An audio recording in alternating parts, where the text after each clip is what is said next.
আসসালামু আলাইকুম, সবাই কেমন আছেন? আশা করি ভালো আছেন।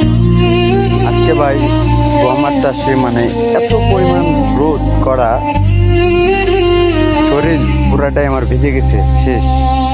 তো ইঞ্জিন থেকে গাড়ি থেকে আসলাম, আসে যে গাড়ি পানি নিয়ে যেতেছি, পুরাটাই পানিতে গা হাত পুরাটাই শেষ আমার।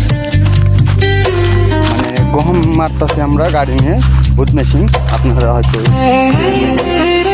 বুট মেশিন কেউ বলে বুঙ্গা। আমরা এই গাড়ি নিয়ে মারতেছি গম মারা শেষ। তবে পথে প্রায় আপনাদের দেখাইলে হয়তো দেখতে পারেন, দেখেন আমার গাড়ি চলতেছে।